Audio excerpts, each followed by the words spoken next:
नमस्कार, मैं हूं आपके साथ अभिषेक तिवारी। हमारी खास पेशकश नहीं छूटेगा छिंदवाड़ा में आपका स्वागत है। मुख्यमंत्री कमलनाथ छिंदवाड़ा सीट से विधानसभा चुनाव लड़ेंगे। छिंदवाड़ा से विधायक दीपक सक्सेना सीएम के लिए अपनी सीट छोड़ने वाले हैं। वहीं सक्सेना ने कहा है कि वे बुधवार को अपने पद से इस्तीफा देंगे। वे बुधवार को जब विधानसभा की कार्रवाई शुरू होगी तब विधानसभा अध्यक्ष को अपना इस्तीफा सौंपे देंगे। हालांकि दीपक सक्सेना पहले से ही अपनी सीट छोड़ने की बात कहते रहे हैं। प्रक्रिया की बात करें तो दीपक सक्सेना के इस्तीफे देने के बाद विधानसभा अध्यक्ष इसे स्वीकार करेंगे। इसके बाद विधानसभा सचिवालय की ओर से मध्य प्रदेश निर्वाचन कार्यालय को इस इस्तीफे की सूचना और जानकारी दी जाएगी। इसके बाद छिंदवाड़ा विधानसभा सीट के लिए निर्वाचन की प्रक्रिया शुरू होगी। बहुत संभावना है कि लोकसभा चुनाव के साथ ही छिंदवाड़ा विधानसभा का चुनाव होगा। ऐसे में इस बात की अटकलें भी शुरू हो गई है कि यदि कमलनाथ विधानसभा का चुनाव लड़ेंगे तो उनकी सांसद की सीट खाली होगी, तो छिंदवाड़ा लोकसभा सीट में कौन चुनाव लड़ेगा? जी हां, तो कमलनाथ के समर्थक सीएम के बेटे नकुल नाथ को यहां से लोकसभा चुनाव लड़ाने की तैयारी कर रहे हैं। गौरतलब है कि नकुल नाथ पिछले कुछ समय से राजनीतिक कार्यक्रमों में शामिल हो रहे हैं। लोकसभा चुनाव के जरिए नकुल नाथ की राजनीति में एंट्री हो सकती है। तो इसी पर चर्चा के लिए हमारे साथ वरिष्ठ पत्रकार संजीव श्रीवास्तव जुड़ चुके हैं। संजीव श्रीवास्तव जी, आपका बहुत बहुत स्वागत है हमारे खास कार्यक्रम में। संजीव जी, एक नया दौर शुरू हो गया है। अब छिंदवाड़ा से फिर से चुनाव लड़ेंगे कमलनाथ। क्या कुछ जानकारी है? क्या आखिर चुनाव लड़ने का क्या रीजन है? हमारे दर्शकों को आप विस्तार से बताइए। नहीं, देखिए, चुनाव तो उन्हें लड़ना ही है। वो मुख्यमंत्री हैं मध्य प्रदेश के, विधायक होना जरूरी है। 6 माह का वक्त होता है जब यदि बाहर से कोई होता है, तो जब बिना चुनाव लड़े यदि होता है तो वो वक्त अभी तो हालांकि 60 ही दिन हुए हैं, 2 ही महीने हुए हैं। और 17 दिसंबर को उन्होंने शपथ दी थी। उस मान से आप इसको लगा सकते हैं कि ये भी तो वक्त है, लेकिन उन्हें विधायक का चुनाव लड़ना है, लिहाजा वो अब कह सकते हैं कि उसकी तैयारी चली। और ये बहुत मुमकिन है, जिस तरीके के संकेत आ रहे थे या जिस तरीके की सूचनाएं थी लोकसभा के चुनाव के साथ ही, अब यहाँ जो एक उपचुनाव जो सीधे सीधे होना है, मुख्यमंत्री पद के जो मुख्यमंत्री हैं कमलनाथ, जिन्हें अपने आप को विधायक के रूप में चुनकर आना है, तो वो तय था कि होना है। और लोकसभा के साथ जैसी संभावनाएं जतलाई जा रही हैं, तो उसकी हम तैयारियों के रूप में इसको देखते हैं। और ये अटकलें बहुत थी कि कोई ना कोई सत्तारूढ़ दल का विधायक छोड़ेगा, उनके लिए सीट छोड़ेगा। दीपक सक्सेना ने बहुत शुरू में कह दिया था, जब वो छिंदवाड़ा में पहला कार्यक्रम हुआ था मुख्यमंत्री बनने के बाद, आभार रैली लेकर या जताने के लिए आभार जब छिंदवाड़ा पहुंचे थे कमलनाथ, तभी ये संकेत मिल गए थे कि शायद दीपक सक्सेना छोड़ेंगे। बीच में अटकलें ऐसी भी थी कि कोई और भी सीट छोड़ सकता है। अलग अलग दावे हो रहे थे, अलग अलग जगहों से चर्चा आ रही थी। ये भी एक हवा जो राजनीतिक तौर पे बनाई जानी चाहिए सत्तारूढ़ दल की ओर से, तो वही बनाई जा रही थी कि शायद कोई बीजेपी का नेता सीट छोड़ दे तो वो एक सेटबैक होगा प्रतिपक्ष बीजेपी के लिए। लेकिन ये संभावनाएं बेहद कम थी। बहुत कैलकुलेटिव चुनाव होता है, मुख्यमंत्री हैं वे और उन्हें जीतकर सुनिश्चित तौर पे आना ही आना है। यदि मुख्यमंत्री चुनाव हार जाए तो बहुत एक गहरा आघात होता है सत्तारूढ़ दल के लिए, माना जाता है। मध्य प्रदेश में ऐसे इतिहास रहे हैं जब मुख्यमंत्री भी चुनाव हारे हैं। लेकिन अब जो छिंदवाड़ा की बात आ रही है, तो जो संकेत हैं हम इसको मान सकते हैं कि स्पष्ट संकेत है। छिंदवाड़ा जो कि बहुत सेफेस्ट एक कांग्रेस या खासकर कमलनाथ के लिए गढ़ समझा जाता है। कमलनाथ का जो गढ़ है या कमलनाथ के लिए जो बहुत ही एक सुरक्षित मुफीद सीट है, जो बहुत लंबे अरसे से वहाँ सांसद हैं, बने हुए हैं वो सीट छोड़ना बहुत लाजमी स्थिति है। और दीपक सक्सेना जैसे कह रहे हैं या संकेत मिल रहे हैं, तो दीपक सक्सेना जब सीट छोड़ेंगे तो कमलनाथ वहाँ से लड़ेंगे। और आप दिलचस्प ये है कि कमलनाथ का उत्तराधिकारी कौन होगा, लोकसभा छिंदवाड़ा में अब कौन प्रतिनिधित्व करेगा, तो वो भी बहुत संकेत आ चुके हैं कि नकुल नाथ जो कमलनाथ के सुपुत्र हैं, उनकी ताजपोशी शायद, या हम कह सकते हैं कि एक संसद में जो उनका प्रवेश है वो छिंदवाड़ा के रास्ते कराने की कोशिश खुद कमलनाथ करेंगे। अपने पुत्र उनको एक एस्टेब्लिशमेंट कह सकते हैं कि अब सक्रिय तौर पे या हम चुनावी राजनीति में उतारने की, तो इस तरह के संकेत साफ साफ आ रहे हैं। लेकिन संजीव जी, कमलनाथ का गढ़ तो छिंदवाड़ा कहा जाता है। 8 विधानसभा सीटें हैं, उन सीटों में छिंदवाड़ा की सीट ही कमलनाथ ने चुना है। देखिए, छिंदवाड़ा शहर जो है, और या ओवरऑल हम जो संसदीय क्षेत्र की बात करते हैं, तो संसदीय क्षेत्र एक बड़ा उनका बहुत सुरक्षित गढ़ के रूप में। लेकिन जब हम संसदीय क्षेत्र की विधानसभाओं को देखते हैं, तो विधानसभाओं में वो स्थिति अनेक मर्तबा, बहुत पिछला जो चुनाव का रिकॉर्ड है, कमलनाथ निश्चित तौर पर लगातार जीतते आए हैं। वो लंबे अरसे से उस छिंदवाड़ा संसदीय क्षेत्र का प्रतिनिधित्व कर रहे हैं। जब हवाला कांड हुआ था, हवाला कांड के समय उनकी पत्नी को चुनाव लड़ाया गया था और पत्नी उनकी जीत के आई थी, फिर इस्तीफा हुआ था उनकी पत्नी का। और जब उपचुनाव हुए थे उस लोकसभा सीट के लिए कमलनाथ ने इस्तीफा दिलाकर जब चुनाव लड़ा था, तो वो सुंदरलाल पटवा से चुनाव हारे थे। एक बड़ा दिलचस्प चुनावी गणित वहाँ देखने को मिला था। पटवा जी ने उनको हरा के और एक नया छिंदवाड़ा का जो उनका अपना गढ़ था उसमें एक नया बीजेपी के लिए रास्ता खोला था। और अब बीजेपी तो लगातार कोशिश में है। मध्य प्रदेश में जब पिछला लोकसभा चुनाव हुआ था तो 29 में से 27 सीटें कांग्रेस हारी थी। 2 ही ऐसी सीटें थी जो कांग्रेस जीत पाई थी, एक छिंदवाड़ा और दूसरा गुना शिवपुरी क्षेत्र। तो बीजेपी ने यह तय किया था कि अब अगली बार हम पूरी 29 को फोकस करके चल रही थी। अब जो 19 का जो चुनाव है बड़ा दिलचस्प होने वाला है। हालांकि अब परिस्थितियां विपरीत हैं, वो मोदी की लहर नहीं है, मोदी की वो हवा नहीं है जो 2014 में हवा थी। तो ये सारे जो समीकरण है उसको देखते हुए एक अलग तरीके का चुनाव है मध्य प्रदेश में। अलग उसमें छिंदवाड़ा भी हम शामिल कर सकते हैं, कह सकते हैं, चूंकि कमलनाथ खुद नहीं होंगे। और दूसरी जो आपने बात उठाई कि छिंदवाड़ा ही क्यों चुना कमलनाथ, तो छिंदवाड़ा इसलिए चुना है कि छिंदवाड़ा बहुत उनके लिए मुफीद, एकदम सेफेस्ट हम मान सकते हैं।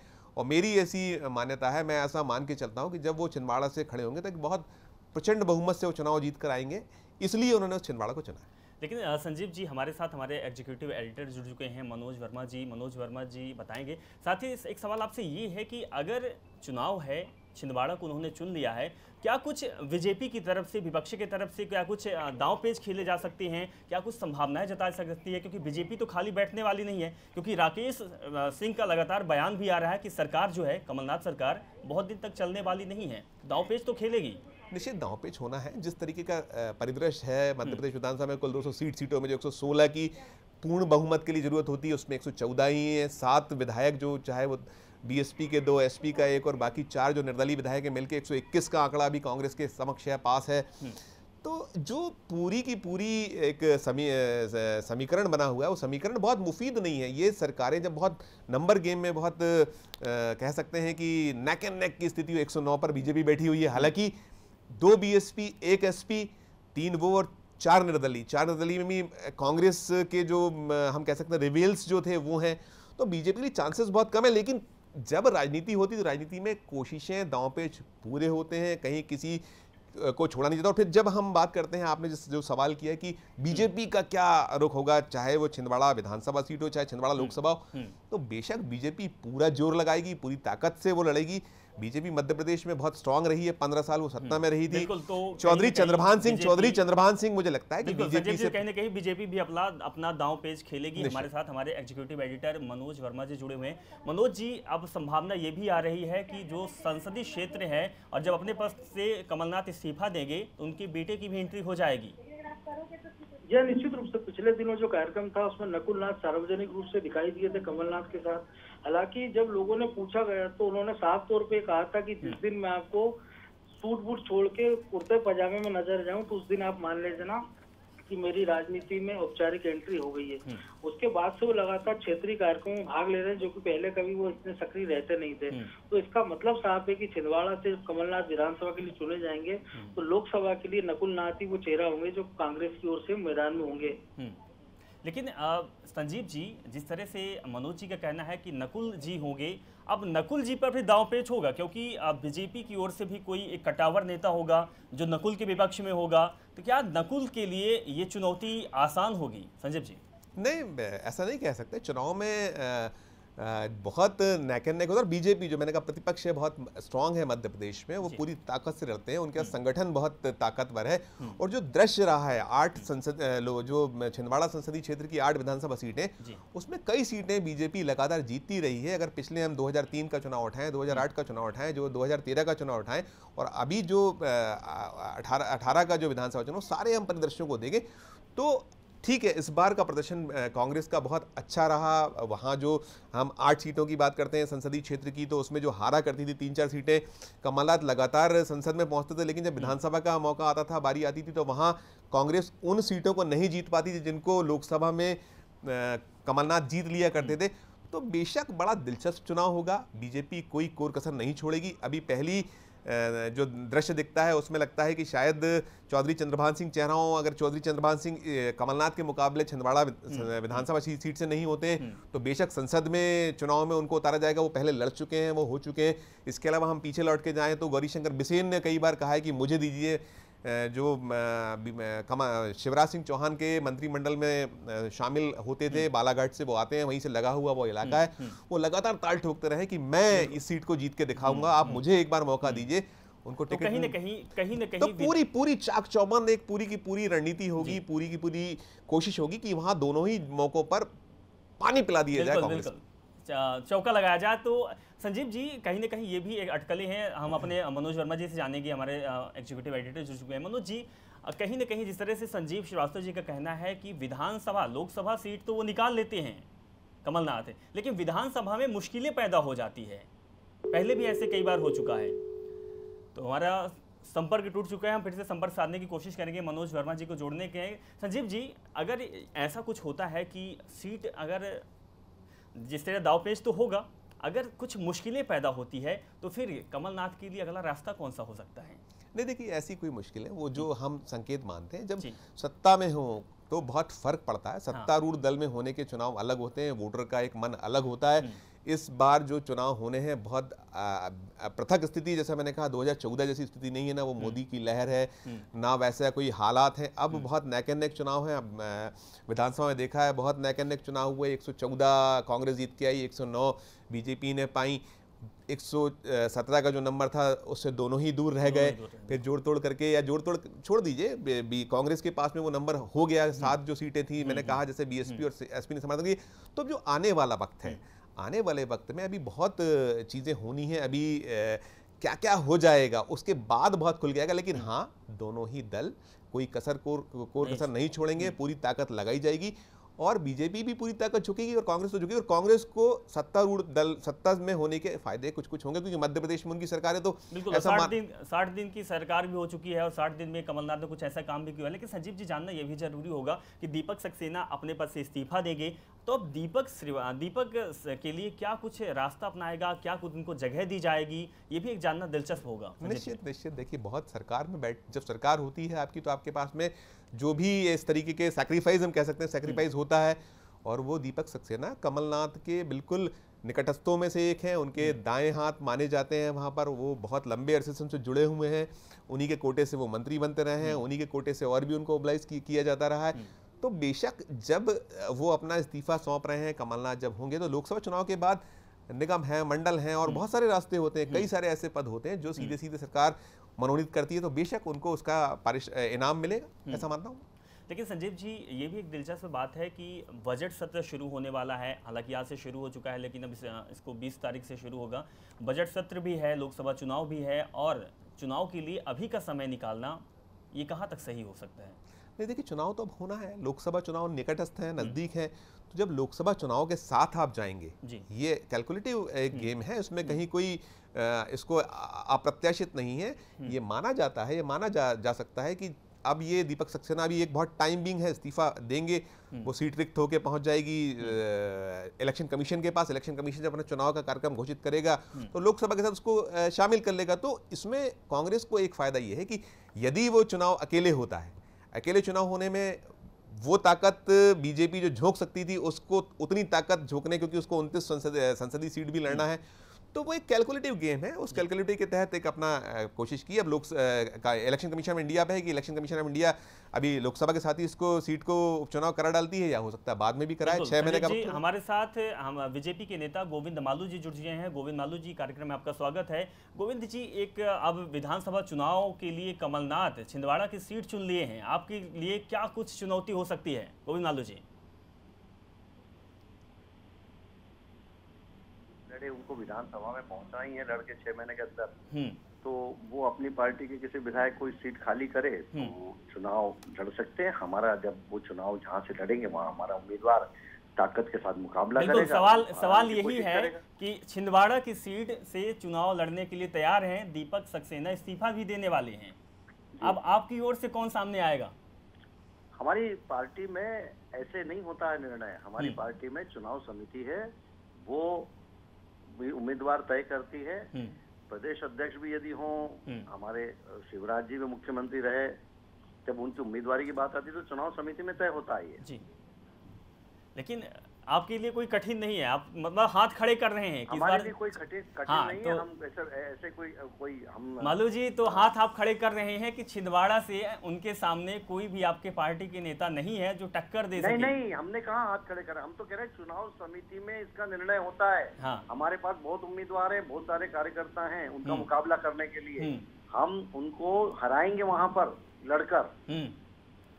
हमारी इतनी तैयारी रहती है। आप मेरी बात का जो आशय है वो नहीं समझे। मैंने ये कहा कि उम्मीदवारी के बारे में चुनाव समिति फैसला करती है। हमारे पास बहुत उम्मीदवार है। हम अभी से जब वो कहाँ से लड़ते उसके बाद हम हमारे पत्ते खोलेंगे।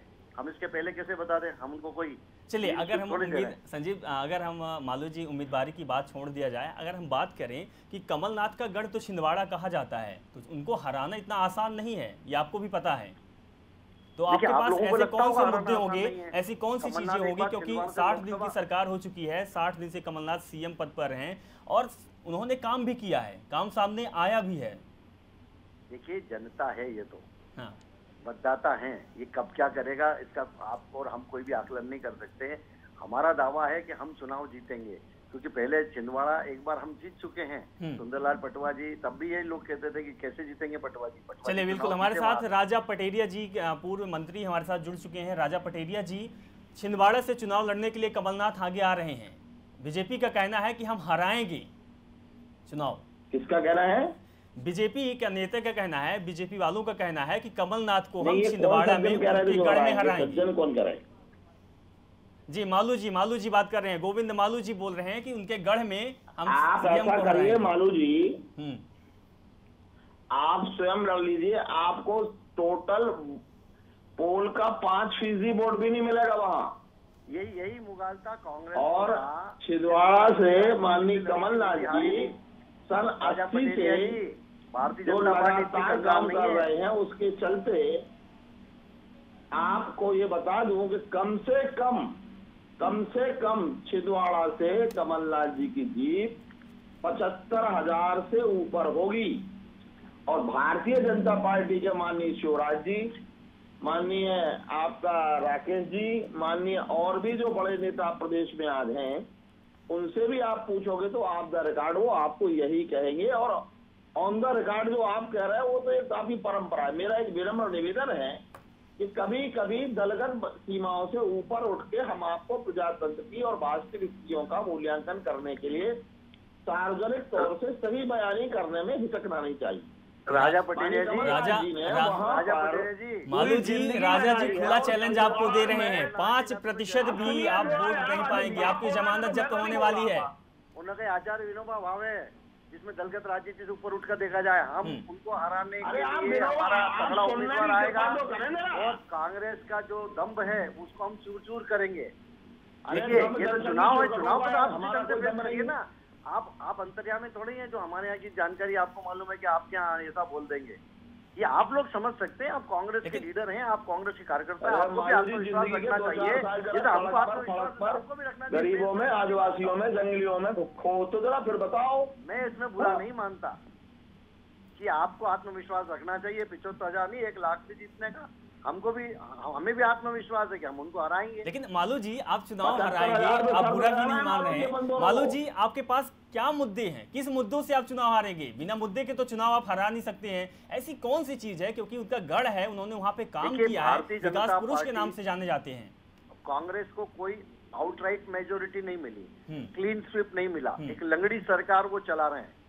और किस ढंग से सरकार चल रही ये भी आप और हम जानते हैं। तबादला उद्योग के अलावा कोई काम नहीं हुआ। हम 10 दिन में कर्जा माफ कर देंगे, हस्ताक्षर कर दिया हमने, कर्जा माफ हो गया। ये आसमान से थोड़ी टपक गया घर में। एक किसान का कर्जा आज तक उनके खाते में पैसा नहीं गया। किसान का बड़ा भारी प्रेमी भाई, जिनके खाते हैं बैंकों में, उनसे लिस्ट मंगाइए और माफ करिए। अरे मालू जी, कमलनाथ के द्वारा, मालू जी, गोविंद मालू जी, आप ये बताइए कि कमलनाथ के द्वारा समय दिया गया है कि आखिर लोगों को मुआवजा कब मिलेगा, लोगों के खाते में पैसा कब जाएगा। एक तरफ आपके पीएम हैं, प्रधानमंत्री मोदी जी हैं, 15 लाख की बात किए हैं, वो तो 4 साल में नहीं आया। आप उम्मीद करते हैं कि 2 महीने में आ जाए। समय दिया गया है, समय का आप इंतजार तो करिए। अरे समय इन्होंने दिया था 10 दिन का, हमने थोड़ी दिया था। देखिए सीएम ने, हमने थोड़ी दिया था समय। अरे भाई भंगेड़ियों के ठेकेदार ना बनो ना भाई, भंगेड़ियों को हटा दिया जनता ने। अरे अभी तो 2 महीने में 3,500 करोड़ का कर्जा ले लिया इन्होंने। किया क्या इन्होंने, कौन से विकास के काम किए? 1,96,000 करोड़ घर में धर लिए सारे चोर बदमाश मंत्री और विधायक और मुख्यमंत्री ने। चलिए आप दोनों से हमारा रिक्वेस्ट है कि आप अपने भाषा में थोड़ा सा लिहाज रखें। संजीव श्रीवास्तव वरिष्ठ पत्रकार जुड़े हुए हैं। संजीव जी, बीजेपी का कहना है, बीजेपी के नेताओं का कहना है कि हम चुनाव लड़ेंगे, चुनाव हम कमलनाथ को हराएंगे, मुद्दे कोई नहीं है, किस मुद्दे पे चुनाव लड़ेंगे अभी तक स्पष्ट नहीं हो पाया है। क्या आपको लगता है कि बीजेपी जिस तरह से तेवर में आ रही है, क्या उनका तेवर जायज है? संजीव जी। नहीं, बेशक उनका जो वो इसी आत्मविश्वास से चुनाव में तो जाना ही होगा, बिना आत्मविश्वास के साथ जा नहीं सकते। आपको स्पष्ट कहना होगा कि हम ये चुनाव जीतेंगे। अगर हम हारी हुई मानसिकता से जाएंगे तो हम कोशिश ही नहीं हो सकती। ये किसी भी राजनीतिक दल की बात की जाए, हर राजनीतिक दल इसी आत्मविश्वास के साथ सामने आता है, उसकी कोशिश यही होती है। यदि जाने के पहले ही ये कह देगा कि नहीं साहब कठिन चुनाव है, बहुत तकलीफदेह होगा, वो उनका गढ़ है, ऐसा थोड़ी माना जाता है। तो बीजेपी की तैयारियां पूरी तरीके से यही होंगी कि वहाँ नेक एंड नेक फाइट के लिए हर संभव प्रयास किया। और मुद्दे तो ढेर हैं, मुद्दों की कोई कमी नहीं है। जैसा अभी गोविंद मालू कह रहे थे कि चाहे वो ऋण माफी का मुद्दा हो या कानून व्यवस्था की स्थिति का मुद्दा हो, बहुत सारे मुद्दे हैं। आप जो चीज़ कह रहे हैं मैं उससे भी सहमति जताता हूँ। कमलनाथ जी ने बेहद काम किए हैं। वहाँ वो विकास पुरुष के नाम से जाने जाते हैं, उनकी एक छवि ऐसी है, वो लगातार इसी कारण जीतते चले आते हैं। एक वो अवसर था जब मैंने आपको पहले भी कहा था कि एक बार वो सुंदरलाल पटवा जी से हारे थे चुनाव में, उपचुनाव था वो। तो चुनाव में मैं भी गोविंद मालू जी की बात से सहमति देता हूँ कि वोटर के मन में क्या है, आप जब तक पेटियां नहीं खोलती तब तक नहीं कुछ कह सकते। हाँ, लेकिन जब आपकी लोकप्रियता है, आपका काम है, उस काम लोकप्रियता के आधार पर वो आत्मविश्वास अब मन में साफ साफ आता है कि हम यहाँ अजय हैं। और अजय तो वहाँ बने हुए हैं, वो लगातार, एक उपचुनाव यदि छोड़ दिया जाए वो जो पटवा जी से हारे थे, उसके अलावा तो वो लगातार जीतते चले आ रहे हैं। लंबा उनका संसदीय इतिहास है उस छिंदवाड़ा के प्रतिनिधित्व का। तो चुनाव बहुत दिलचस्प होगा, मुद्दों की कोई कमी नहीं। और बीजेपी पूरी ताकत लगाएगी, जोर लगाएगी कि वहाँ कोशिश की जाए। इसी तरीके से वो एक प्रत्याशी भी देने का उसका प्रयास होगा। जैसे मैंने कहा कि वहाँ वो मुफीद प्रत्याशी शायद चौधरी चंद्रभान सिंह है, लेकिन वो फैसला करेगी जो बीजेपी का जो चुनाव समिति है उसकी ओर से फैसला आएगा। तो अब जब ये रण अब चौसर बिछना शुरू है और जैसे जैसे चौसर आगे बढ़ेंगे तो दिलचस्पी बढ़ेंगी और बहुत एक रोचक मुकाबला देखने को मिलेगा। हाँ, लेकिन इन सबके बीच में मैं एक साफ बात कहूँ कि छिंदवाड़ा कमलनाथ जी के लिए बहुत कठिनाई पैदा नहीं करेगा, वो आसानी से इस सीट को निकालेंगे, ऐसा नज़र आता है। चलिए, तो अब संजीव जी की बात से अब शायद मालू जी का भी थोड़ा सा कॉन्फिडेंस बढ़ गया हो। फिलहाल कॉन्फिडेंस बढ़ना भी चाहिए क्योंकि चुनाव है और चुनाव में दोनों पार्टी अपना दांव पेच भी लगाती है। हमारे साथ गोविंद मालू जी जुड़े थे, आपका शुक्रिया जुड़ने के लिए, और हमारे साथ राजा पटेरिया भी जुड़े हुए थे, आपका भी शुक्रिया।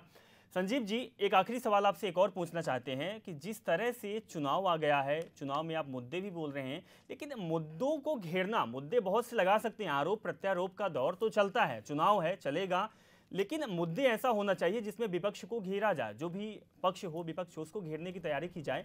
क्या ऐसे कोई मुद्दे हैं जिस पर कमलनाथ घेर सकते हैं? कमलनाथ के लिए थोड़ी भी कठिनाई हो सकती है? देखिए मुद्दों की तो मैंने जैसे कहा कोई कमी नहीं है। अभी 60 दिन हुए हैं सरकार को। बेशक जो बीजेपी घेरेगी उनको वो स्वादों पे घेरा जाएगा कि आपने कर्ज माफी की जो बात की थी, राहुल गांधी भोपाल में आकर कह के गए थे कि 10 दिनों के भीतर यदि आपको कर्ज माफ ना हो तो हम मुख्यमंत्री बदल देंगे, तो ये मुद्दा उठाया जाएगा। अभी टेक्निकली जो हम माने कि कागजों पर कर्जा माफ हुआ है, लेकिन एक्चुअल जो कर्जा माफ होना उसकी प्रक्रिया चल रही है। कांग्रेस सत्तारूढ़ दल शुरू किया हुआ है, शायद 27 फरवरी से था, फिर अब मार्च 3 या 5 हुआ है कि तब से उनके खातों में वो पैसे जाना शुरू हो जाएंगे। तो जब वो खातों में वो शून्य होगा तब वो वस्तुतः कर्जा माफ माना जाएगा। तो इसको कैश कराने के लिए बीजेपी पूरी जुगत से जुटेगी। कानून व्यवस्था की स्थिति पे बात की जाएगी। बीजेपी के कई नेताओं की हत्याओं का सिलसिला रहा है, कई सारे इश्यूज हैं जो भी पिछले 60 दिनों में हुए हैं। बीजेपी के पास में एक इशू ये भी है कि जन अभियान परिषद वाला इशू है, एक बहुत बड़ा वो मुद्दा बन रहा है मध्य प्रदेश में, उसको उठाएगी कि वो उनके जो कर्मचारी बेरोजगार हुए हैं, लगातार वो सुर्खियां बन रहा है मीडिया की। तो मुद्दों की कोई कमी नहीं और बीजेपी पूरी ताकत लगाएगी छिंदवाड़ा में रोचक चुनाव को रोचक बनाने का, और बड़ा दिलचस्प चुनाव होगा। और इस बीच में फिर मैं कहूँगा कि कमलनाथ को छिंदवाड़ा में कोई कठिनाई नहीं आएगी, लेकिन हाँ जो लोकसभा का चुनाव होगा वो बड़ा दिलचस्प ले। तो संजीव जी, क्या हम ये कह सकते हैं कि जिस तरह से बीजेपी के प्रदेश अध्यक्ष राकेश सिंह का कहना है कि हम चुनाव जो सरकार है ये बहुत दिन चलने वाली नहीं है, लोकसभा के कुछ महीने बाद तक ही चल पाएगी, तो क्या इन्हीं मुद्दों की वजह से वो ऐसा कुछ बोल रहे हैं, उनका कॉन्फिडेंस लेवल ज़्यादा हाई है ऊपर? नहीं, देखिए राजनीतिक तौर पर ये सारी चीज़ें बोलना और होना तो बहुत लाजमी है। मैंने कहा बिल्कुल नेक एंड नेक नंबर्स हैं, 114, 109, 7 दूसरे हैं। अभी मायावती का बीच में रुख आया था, मायावती ने है मध्य प्रदेश में जो गौ कशी वाला मामला था उसको लेकर उन्होंने बड़ा एक हार्ड बयान हम कह सकते हैं दिया था, जिसमें कमलनाथ सरकार को सीधे सीधे उन्होंने इंगित किया था और उसकी भत्सरना की थी कि इस तरीके का जो अल्पसंख्यकों के साथ हो रहा है वो ठीक नहीं है। फिर अगर हम पार्टी के भीतर की बात करें तो सत्तारूढ़ दल जो कांग्रेस की सरकार है उसके भीतर से भी आवाज़ें उठ रही हैं। लगातार उनके विधायकों ने गौकशी के मामले पे एक अपनी हस्तक्षेप किया है, बात कही है, और भी सारी चीज़ें हैं। एक असंतोष है कैबिनेट का, जो एक नंबर्स है, कैबिनेट के नंबर्स को लेकर बहुत से लोग मंत्री बनना चाहते थे वो नहीं है, तो सुर उठ रहे हैं। इसमें ऐसे लाभ उठाने की कोशिश प्रतिपक्ष की ओर से होना लाजमी है, लेकिन जब तक हम नहीं कह सकते ये गीदड़ बपकियाँ कितने रंग लाएंगी वो बाद में जब फ्लोर पे टेस्ट होगा। बिल्कुल संजीव जी, कहीं ना कहीं बयानबाजी का दौर चलता है और चलना भी चाहिए। राजनीति में एक ये कड़ी भी है और इस कड़ी को मेंटेन भी रखना चाहिए। संजीव जी हमारे साथ आप जुड़े, जानकारी दिए, बहुत बहुत शुक्रिया जुड़ने के लिए। तो अब कमलनाथ के लिए एक चुनौती भी कह सकते हैं, क्योंकि कमलनाथ के पास घिरने के लिए कुछ मुद्दे भी हैं, लेकिन कमलनाथ का जो गढ़ छिंदवाड़ा है वहाँ से चुनाव लड़ने वाले हैं विधानसभा चुनाव, तो उसमें ज़्यादा कठिनाई तो नहीं होगी, लेकिन अब देखने वाली बात होगी कि क्या कुछ होता है। फिलहाल इस कार्यक्रम में इतना ही, अब हमें इजाज़त दीजिए और आप देखते रहिए अनादे टीवी।